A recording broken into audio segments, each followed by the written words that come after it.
தமிழ் மக்களுக்கு எதிராக தொடர்ச்சியான இன அடக்குமுறைகள் இடம்பெற்று வந்த காலத்தின் உச்சமாக கருதப்படுவது 2009ஆம் ஆண்டு இறுதி யுத்தத்தில் தமிழ் மக்களை மோசமாக இனப்படுகொலை செய்தது சிங்கள இராணுவம். தொடர்ச்சியாக பாதிக்கப்பட்ட தமிழ் மக்கள் தமது நீதிக்காக தற்பொழுது சர்வதேசம் வரை குரல் எழுப்பி வருகிறார்கள். ஆனால் இதுவரை நீதி கிடைக்கவில்லை. இந்த நிலையில் அப்போது படை தளபதியாக இருந்து அதன் பின்னர் இராணுவ தளபதியாக இருந்தவரும் பாதுகாப்பு பிரதானியாக இருந்தவரும் முன்னாள் இராணுவ தளபதி சபேந்திர சில்வா ஒரு கருத்தை இப்பொழுது வெளியிட்டுள்ளார். அதாவது இறுதி யுத்தத்தில் இலங்கை இராணுவம் யுத்தம் செய்யவில்லை என அவர் குறிப்பிடுகிறார். அவ்வாறெனில் அவர்கள் என்ன செய்தார்கள் என்ற கேள்வி எழும்புகிறது அல்லவா? இலங்கை இராணுவம் இறுதி யுத்தத்தில் யுத்தம் செய்யவில்லை. புலிகளிடம் மாட்டிக்கொண்ட தமிழ் மக்களை மீட்கும் பணியையே இலங்கை இராணுவம் மேற்கொண்டது. அத்துடன் நாங்கள் விடுதலை புலிகளையும் கொள்ளவில்லை. எம்முடன் பிடிபட்ட 12,000க்கும் மேற்பட்ட விடுதலை புலிகளை நாங்கள் மனிதாபிமானத்துடன் நடத்தினோம். அவர்களுக்கு வைத்தியம் செய்தோம், உணவளித்தோம். அப்படி இருந்த நாங்கள் எவ்வாறு இவர்களை கொடூரமாக கொலை செய்திருக்க முடியும்? இலங்கை இராணுவம் ஒரு அப்பாவி இராணுவம் என குறிப்பிடுவது போல் அவருடைய கருத்து தற்பொழுது அமைந்துள்ளது. இது தொடர்பாக அவர் குறிப்பிடுகின்ற போது, வடக்கு கிழக்கில் இடம்பெற்ற இறுதிப் போர் உண்மையில் போர் அல்ல, விடுதலை புலிகளின் பிடியில் சிக்கியிருந்த மக்களையும் இடங்களையும் மீட்கும் மனிதாபிமான நடவடிக்கை என சபேந்திர சில்வா கூறுகிறார்.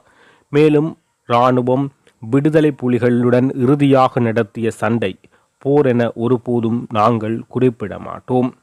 அவ்வாறு அது போராக இருந்திருந்தால் 12,000 விடுதலை புலி உறுப்பினர்களை படையினர் அன்றே கொண்டிருப்போம். அத்துடன் விடுதலை புலிகளுக்கு கூட நாங்கள் வைத்தியம் செய்தோம், அவர்களுக்கு உணவளித்தோம்.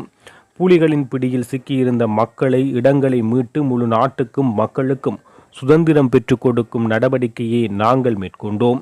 விடுதலை புலிகள் தலதா மாளிகையை தாக்கினார்கள், காத்தான்குடி பள்ளிவாசலை தாக்கினார்கள், ஸ்ரீமாபூதியை தாக்கினார்கள், அரந்தலாவை பிக்குகளை கொலை செய்தார்கள். ஆனால் எமது மனிதாபிமான நடவடிக்கையில் எந்த ஒரு வணக்க ஸ்தலங்களையும் நாங்கள் தமிழர் பகுதிகளில் அழிக்கவில்லை. தமிழர் பகுதிகளில் வைத்தியசாலைகளில் குண்டுகள் வீசவில்லை. எனவே எந்தவிதமான இனப்படுகொலையை மேற்கொள்ளும் வகையிலும் இன சுத்திகரிப்பை மேற்கொள்ளும் வகையிலும் எந்த நடவடிக்கையும் மேற்கொள்ளவில்லை என சபேந்திர சில்வா தற்போது ஒரு கருத்தை தெரிவிக்கிறார். ஆனால் இது அனைத்து தமிழ் மக்களுக்கும் தெரியும். இவர் சொல்கின்ற விடயம் மிகவும் பொய்யான ஒரு விடயம் அல்லது தற்போது உள்ள அரசியல் சூழ்நிலைக்கு ஏற்றவாறு அவர் குறிப்பிடுகின்ற ஒரு விடயமாக பார்க்கப்படும் என்பதை தமிழ் மக்கள் அனைவரும் உணர்வார்கள். தொடர்ச்சியாக தமிழர் பரப்புகளில் வனவள திணைக்களம் மற்றும் வன ஜீவராசிகள் திணைக்களம் பௌத்த பிக்குகள் அடாத்தாக தமிழர்களுடைய பாரம்பரிய நிலங்களை கைப்பற்றி அதில் பௌத்த சின்னங்களை நிறுவ முற்படுகிறார்கள். இது வடக்கு மற்றும் கிழக்கின் பல்வேறு பகுதிகளில் தொடர்ச்சியாக இடம்பெற்று வருகிறது. ஆனால் அதனை எதிர்த்து தமிழ் மக்கள் தொடர்ச்சியாக போராடி வருகின்ற போதும் அரசு அதிகாரத்தின் அடக்குமுறையிலும் இராணுவத்தின் அடிப்படையிலும் பௌத்த பிக்குகள் அடாவடியாக நடந்து கொள்வதையே தினமும் நாங்கள் பார்க்கின்றோம். இந்த நிலையில் தற்போது புதிதாக இன்னும் ஒரு பிரச்சனை இணைந்துள்ளது. அதாவது வரலாற்று பிரசித்தி பெற்ற உகந்தைமலை முருகன் ஆலயத்தில் தற்போது பௌத்த சிலை ஒன்று உருவாக்கப்பட்டு அதில் பௌத்த கொடியும் பறக்க விடப்பட்டுள்ளது. இது அங்கிருக்கும் மக்களுக்கும் இந்து மக்களும் பெரும் விசனத்தை வெளியிடுகிறார்கள். இதுவும் பௌத்த ஆக்கிரமிப்பாக மாற்றப்பட போகிறது. கதிர்காமத்துக்கு இடம்பெற்றது போன்று இந்த உகந்தைமலை முருகனும் பௌத்த தலமாக மாறப்போகின்றது என பல்வேறு கருத்துக்கள் மக்கள் அச்சம் கொள்ள தொடங்கியுள்ளார்கள். குறிப்பாக இந்த புத்த சிலை எங்கு நிறுவப்பட்டுள்ளது என்றால் உகந்தைமலை முருகன் ஆலய கடற்கரை சூழலில் உள்ள குன்றில் புத்த சிலை ஒன்று வைக்கப்பட்டுள்ளது. ஆலய தீர்த்தக்கரையின் கடற்படை முகாமுக்கு அருகில் உள்ள குன்றில் இந்த புத்த சிலை வைக்கப்பட்டுள்ளது. அத்துடன் அங்கு பௌத்த கொடியும் பறக்கப்பட்டுள்ளது. தொடர்ச்சியாக மக்களுக்கு மேலும் சந்தேகத்தை வளர்க்கிறது. குறிப்பாக அப்பகுதி மக்கள் தாம் முருகன் சிலை ஒன்றை நிறுவ அந்த குறிப்பிட்ட மலைப்பகுதியில் முருகன் சிலை ஒன்றை நிறுவுவதற்கு முற்பட்ட போது தொல்லியல் திணைக்களத்தில் உரிய நிலம் எனவும் தொல்லியல் சின்னங்களுக்கு பாதிப்பு ஏற்படும், அந்த பொருளுக்கு பாதிப்பு ஏற்படும், எனவே எவ்விதமான கட்டுமானங்களையோ எவ்விதமான வேறு விடயங்களையோ செய்ய முடியாது என போலீஸ் உதவியுடன் தடுத்து நிறுத்தியவர்கள் தற்போது அதே இடத்தில் எவ்வாறு ஒரு புத்த சிலையை நிறுவ முடியும்? அப்போது இந்த தொல்லியல் திணைக்களம் எங்கே போயுள்ளது என்ற ஒரு கேள்வி எழுகிறது. எனவே இது வெளிப்படையாக தெரிகிறது. அரசினுடைய அதிகார அடக்குமுறையில் தமிழ் மக்களினுடைய மதம் இனம் ஒடுக்கப்படுகின்றதை தெளிவாக காட்டுகிறது. சிங்களவர்களுக்கு ஒரு சட்டம், தமிழர்களுக்கு ஒரு சட்டம், பௌத்தர்களுக்கு ஒரு சட்டம் என்ற அடிப்படையிலேயே இந்த நாட்டில் பார்க்கப்படுகிறது என்பது இந்த சம்பவம் தெளிவாக காட்டி நிற்கிறது. எனவே கதிர்காமம் போல் உகந்தை மலையும் மாறுவதற்கு தமிழ் மக்கள் ஒருபோதும் இடமளிக்க கூடாது எனவும் இதற்கு தமிழ் மக்கள் கடுமையான எதிர்ப்பு தெரிவிக்க வேண்டும் என்பதும் அத்துடன் அங்குள்ள மக்கள் அனைவரையும் கேட்டுக்கொள்கிறார்கள். இந்த விடயம் உண்மையாக அனைத்து தமிழ் மக்களும் தமது எதிர்ப்பினை வெளிப்படுத்த வேண்டிய ஒரு விடயமாக காணப்படுகிறது. அரசாங்கத்தினால் இந்த வருடம் 3ஆம் மாதம் 28ஆம் தேதி ஒரு வட்டமானி வெளியிடப்படுகிறது. அந்த வட்டமானியின் வடக்கு மாகாணத்தின் சில மாவட்டங்களின் கரையோர பகுதிகளை அண்மித்த சில ஏக்கர் காணிகள் மக்கள் உரிமைப்படுத்த வேண்டும், அவ்வாறு உரிமைப்படுத்தப்படாத காணிகள் அரச காணிகளாக மாற்றப்படும் என குறிப்பிட்டு ஒரு வட்டமானி வெளியிடப்பட்டது. அது தொடர்பாக பல்வேறு பிரச்சனைகள் இடம்பெற்று பாராளுமன்றத்தில் பிரதமர் ஹருணி அமரசூரிய தலைமையில் பாராளுமன்ற அறையில் ஒரு விசேட கூட்டம் இடம்பெற்றது. அந்த கூட்டத்தில் அவர் வட்டமானியை வாபஸ் பெறுவதாக தெளிவாக குறிப்பிடவில்லை. அடுத்த அமர்வில் இது தொடர்பாக தாங்கள் பாராளுமன்றத்தில் தமது முடிவை அறிவிக்க உள்ளோம் என்ற நிலையில் தெரிவித்தனர். இதனால் ஏற்கனவே இந்த வட்டமானி பிரச்சனையை முதலில் ஆரம்பித்தவர் தமிழரசு கட்சியினுடைய செயலாளர் சுமந்திரன் அவர்கள். எனவே அவர் அந்த காலத்திலிருந்தே சட்ட ஆலோசனை தொடர்பாக கருத்துக்கள் தெரிவித்து வந்த நிலையில் அவர் அந்த பாதிக்கப்பட்ட மக்கள் சட்டம் தொடர் ஆலோசனைகளை பெறுவதற்காக ஒரு சட்டத்தரணிகள் குழாமை உருவாக்கினார். அந்த அடிப்படையில் இன்றைய தினம் அரசாங்கத்தினால் அந்த சுவீகரிக்கப்பட உள்ள நிலங்களை பாதுகாப்பதற்காக வெற்றிலை கேணியில் தமிழரசு கட்சியின் பொதுச் செயலாளரான ஜனாதிபதி சட்டத்தரணி சுமந்திரன் தலைமையில் அந்த சட்ட ஆலோசனை முகாம் இன்றைய தினம் இடம்பெற்றது. இதில் 30 வரையான சட்டத்திறனிகள் பங்கேற்றார்கள். 15 சட்டப்பீட மாணவர்கள் இந்த இலவச சட்ட ஆலோசனை வழங்கும் செயற்பாட்டில் கலந்து கொண்டதுடன் இலங்கை தமிழரசு கட்சியின் முன்னாள் வடமாகாண சபை உறுப்பினர் சுகிதன் மற்றும் சயந்தன் அவர்களும் இந்த இலங்கை தமிழரசு கட்சியின் உள்ளூராட்சி மன்ற உறுப்பினர்கள் செயற்பாட்டாளர்கள் என பலரும் கலந்து கொண்டவுடன் பாதிக்கப்பட்ட மக்களும் பங்கு பெற்று சட்ட ஆலோசனையை பெற்றுக் கொண்டனர். மக்களுக்கான நீதி சட்டத்தரணிகள் அமைப்பு கடந்த மார்ச் மாதம் 28ஆம் தேதி வர்த்தமானியிலே காணி நிர்ணய கட்டளை சட்டத்தின் கீழே பிரசுரிக்கப்பட்ட வர்த்தமானி சம்பந்தமாக சில நடவடிக்கைகளை எடுத்துக்கிறோம். இந்த சட்டத்துக்கு கீழே ஒரு குறித்த பிரதேசத்தை அந்த வர்த்தமானியில் பிரசுரித்தால் அந்த பிரதேசத்தில் இருக்கிற ஆட்கள் அதில் ஏதாவது காணி தங்களுக்கு உரிமை இருக்குது என்று சொன்னால் அந்த உரித்தை அவர்கள் 3 மாத காலத்துக்குள்ள கிளைம் பண்ண வேணும். போய் அதை எங்களுக்கு இது உரிமை இருக்கிறது சொல்ல வேணும். அதுக்கான ஆதாரங்களையும் கொடுக்க வேணும். இந்த பிரதேசத்தில் விசேஷமாக இது இன்றைக்கு வெற்றிலக்கணியில் இந்த அமர்வு 2ஆம் தடவை நடக்குது. மருதங்கணியில் இருந்து அங்காளவு பக்கம் ஆலியவளை கட்டக்காடு வரைக்கும் கிளிநொச்சி மாவட்டத்தைச் சேர்ந்த பிரதேசங்கள், முல்லைத்தீவு மாவட்டம், மன்னார் மாவட்டம் எல்லாமே இந்த வர்த்தமானி பிரசுரத்துக்குள்ள வருது. அப்போ அதில் இருக்கிற பிரச்சனை என்னன்னு சொன்னால் 1931ஆம் ஆண்டு செய்யப்பட்ட சட்டம் இது. காணிகளுக்கு யார் யார் சொந்தக்காரர் உறுதி மூலமாக தெரியாமல் இருந்த காலத்தில் அதை நிர்ணயிக்கிறதுக்கு, அதை செட்டில் பண்ணுறதுக்கு இது கொண்டு வரப்பட்டது. ஆனால் அதெல்லாம் செட்டில் பண்ணி முடிஞ்சுது. இப்போ தனியாருக்கு இந்த காணிகள் பல காலமாக சொந்தமாக இருந்திருக்கு. ஆனால் இடையில கொஞ்ச காலம் எல்லாருக்கும் தெரிஞ்சபடி நீண்ட இடம்பெயர்வுகள் நடந்திருக்கு. இடப்பெயர்வில் பலர் தங்களோட ஆவணங்களை இழந்திருக்கணும். அதே மாதிரி அவர்கள் சுனாமியால் பாதிக்கப்பட்ட பிரதேசம், சுனாமியில் தங்களோட உறுதிகளை இழந்திருக்கணும்.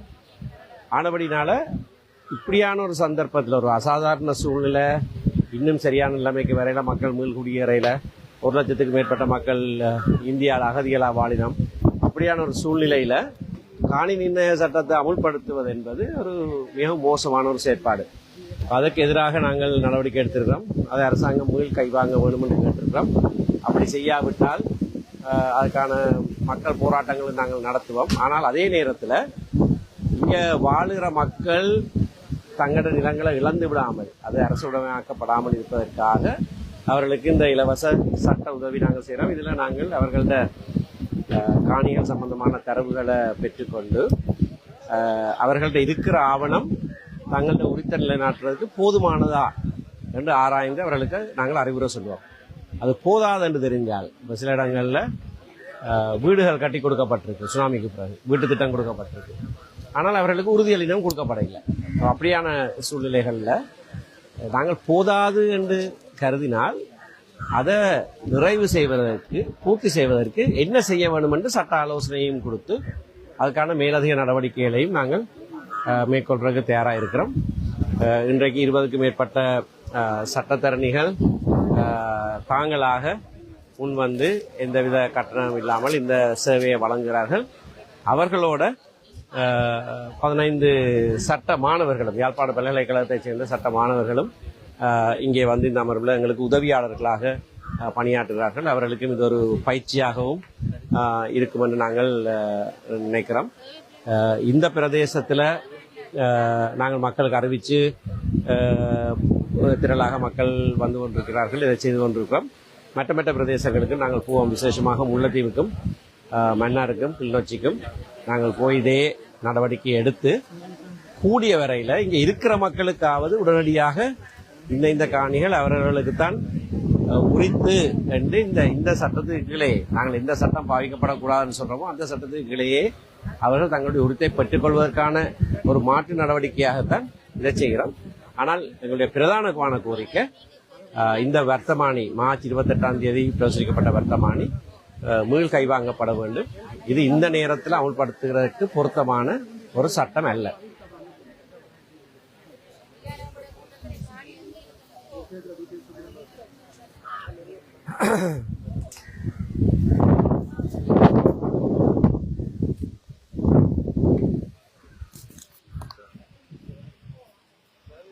போதைப் பொருளுக்கு எதிராக வவுனியாவிலிருந்து வடக்கு மாகாணம் சுற்றி நாளை நடைபவனி ஆரம்பம் ஆக உள்ளதாக யாழ் ஊடக மையத்தில் இடம்பெற்ற ஊடகவியலாளர் சந்திப்பில் தெரிவிக்கப்பட்டது. வணக்கம், எனது பெயர் பேனா தேவநாயகம். சமயபுரம் ரோஷன் என்று எனக்கு ஒரு அழைப்பு பெயர் இருக்கின்றது. வவுனியா சமயபுரம் ரோஷன் என்றால் என்னை தெரியும். நான் எங்களுடைய தாய் திருநாட்டிலே வாழுகின்ற மாணவ செல்வங்கள், சிறுவர்கள், இளைஞர்கள் ஆகியோர் இப்பொழுது இந்த நவீனத்துவமான போதை வஸ்துகளில் பெரிதும் பாதிக்கப்பட்டு கொண்டிருக்கின்றார்கள். இவர்களை பாதுகாக்கும் வண்ணம் ஒரு விழிப்புணர்வு அமைதி வழி கவன ஈர்ப்பு நடைபவனியை நான் இந்த 2025 முன்னெடுக்கின்றேன். ஏற்கனவே 2024ஆம் ஆண்டு வடமாகாணத்தை சுற்றி 11 தினங்களாக 500 கிலோமீட்டர்களை நடைபவனியாக வருகை தந்து இந்த செய்தியை எங்களுடைய பெற்றோர்களுக்கும், ஆசிரியர்களுக்கும், அரசியல் தலைவர்கள், சமூக தலைவர்கள், சமூக நலன் விரும்பிகள், பொதுமக்கள் என எல்லோருக்குமாக இந்த செய்தியை முன்வைத்து வந்தேன். எங்களுடைய தேச பிள்ளைகளை பாதுகாத்துக் கொள்வோம். கல்வி, கலை, கலாச்சாரம், பண்பாட்டு விழுமியங்கள், சிறுவர்களுடைய முன்னேற்றம், மாணவர்களுடைய எதிர்கால வளர்ச்சி, அறிவு வளர்ச்சி என்பன மழுங்கடிக்கப்படுகின்றது. பல அபாயகரமான குற்றச்செயல்கள் இடம்பெறுவதற்கும் சிறுவர் துஷ்பிரயோகம், பாலியல் துஷ்பிரயோகம் என பல வகையான குற்றச்செயல்கள் அரங்கேறி கொண்டிருக்கின்றது. இதற்கு ஒரு மூல காரணமாக போதை வஸ்துகளும் இருந்து வருவதை நாடு முழுவதும், உலகம் முழுவதும் இருக்கின்றவர்கள் அறிவோம். எனவே இந்த போதை வஸ்துகளிடமிருந்து எங்களுடைய இந்த நாடு பாதுகாப்பு அடைய வேண்டும். அதற்காக எங்களுடைய எதிர்கால சிறார்களை நாங்கள் கட்டாயமாக பாதுகாத்தாக வேண்டிய பொறுப்பிலே எங்களுடைய எல்லா சமூகமும் இருக்கின்றோம். எனவே இந்த செயல்பாடுகளிலிருந்து எங்களுடைய பிள்ளைகளை பாதுகாத்தால்தான் எங்களுடைய இருப்புகளை நிரந்தரமாக இந்த இடத்திலே தீர்மானித்துக் கொள்ள முடியும். எங்களுடைய வாழ்வியல் என்பது எங்களுடைய எதிர்காலத்தினுடைய கைகளிலே தங்கி இருக்கின்றது. எனவே அந்த வாழ்வியலை மெய்ப்பிக்கின்ற கல்விமான்கள், புத்திஜீவிகள், அறிவார்ந்தவர்கள் எதிர்காலத்தில் வர வேண்டும் என்று சொன்னால் இந்த போதை வஸ்துக்களிடமிருந்து எங்களுடைய குழந்தைகளை கட்டாயமாக பாதுகாத்துக் கொள்ள வேண்டும். போதை வஸ்து பாவித்தவர்களாலேயோ அல்லது பாவிக்கின்றவர்களாலேயோ ஆபத்துகள் நுழைந்து கிடக்கின்றன. எங்களுடைய அண்மையில் வித்யாவினுடைய யாழ் மண்ணிலே நடைபெற்ற வித்யாவின் கொலை தொடக்கம் இன்று அரங்கேறி கொண்டிருக்கின்ற சிறு பிள்ளைகளுடைய துஷ்பிரயோக கொலைகள், வன்கொடுமை கொலைகள் எல்லாம் அரங்கேறுவதற்கு காரணம் பின்னணி என்னவென்று பார்த்தோம் என்று சொன்னால் தேடி போகையில் அது போதை வஸ்துகளாகவே இருக்கின்றது. இப்பொழுதும் மன்னல்வாக மில்லியன் கணக்கிலான போதைப் பொருட்கள் கைப்பற்றப்படுகின்றன. அந்த மில்லியன் கணக்கிலான போதைப் பொருட்கள் இலங்கைக்குள் வருகின்றது என்று சொன்னால் இவ்வளவும் பாவிக்கப்படுகின்றது என்றுதான் அர்த்தம். எனவே இந்த பாவனை எங்கே என்று சொன்னால் முக்கியமாக எங்களுடைய வடமாகாணத்தில் கொஞ்சம் இலங்கையை பொறுத்தவரையில் வடமாகாணத்தில் கொஞ்சம் அதிகரித்ததாக காணப்படுகின்றது. இவரே தமிழர்கள் வாழுகின்ற பிரதேசம். முன்பு வடமாகாணத்தில் கல்வி என்றால் தலை தூங்கிய ஒரு பிரதேசம். அதாவது கல்வி என்று சொன்னாலே வடமாகாணத்தில் தான் சொல்லுவார்கள். இப்பொழுது போதிபஸ்த் என்றால் வடமாகாணத்தினுடைய பேர் அடிபடுவதற்கு எங்களுடைய தள்ளப்பட்டு விட்டது எங்களுடைய சமூகம். எனவே இந்த இழிச்சொல் எமக்கு இனிமேல் எம்முடைய சமுதாயத்துக்கு, எம்முடைய தேசத்துக்கு, எமது தாய் திருநாட்டிற்கு, எமது ஈழ தேசத்துக்கு வரவே கூடாது. அதற்காக எமது தேச பிள்ளைகளை பக்குவமாக நாம் எல்லோரும் சேர்ந்து பாதுகாக்க வேண்டும். எனவே இந்த பணியை நான் 2வது முறையாக முன்னெடுக்கின்றேன். இந்த நடைபவனிக்கு மாணவர்கள் சார்பாக மலையக மண்ணிலே நடைபயணத்தில் உலக சாதனை படைத்த ஒரு மாணவி, வீராங்கனை, சாதாரண தர பரீட்சை எழுதியுள்ள மாணவி, பகவந்தலாவ சென்ட் மேரிஸ் கல்லூரியினுடைய மாணவி வசந்த்குமார் நிதர்சனா என்ற மாணவி என்னோடு இணைந்து, அதாவது மலையக மண்ணும் வடமாகாணத்தில் நடக்கின்ற இந்த நடைபவனிக்கு, போதை வஸ்துகளற்ற எதிர்காலத்திற்கான நடைபவனிக்கு கை கொடுப்பதாக கூறி அந்த மாணவியும் மாணவியினுடைய குடும்பமும் சார்ந்து என்னோடு இணைந்து நடந்து விழிப்புணர்வை ஏற்படுத்துவதற்காக வருகை தரவிருக்கின்றார்கள். அவர்களையும் இந்த நடைபவனிக்கு மிக்க மகிழ்ச்சியோடு எங்களுடைய வடக்கு வாழ் மண்ணினுடைய சொந்தங்கள் அனைவருமாக சேர்ந்து வரவேற்றுக் கொள்வதில் நாங்கள் மிக்க மகிழ்ச்சி அடைகின்றோம். அந்த மாணவிக்கும் எங்களுடைய சந்தோஷமான வாழ்த்துக்களும் தேக ஆரோக்கியம் கிடைக்க வேண்டும் என்று இறைவனை பிரார்த்திப்பதோடு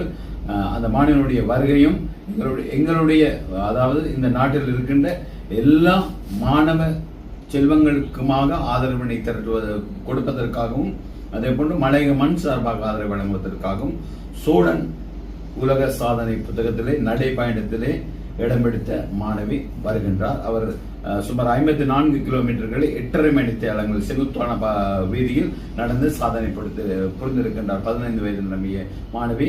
அந்த மாணவியும் நாங்கள் இந்த பயணத்தோடு இணைத்துக் கொள்ளவிருக்கின்றோம்.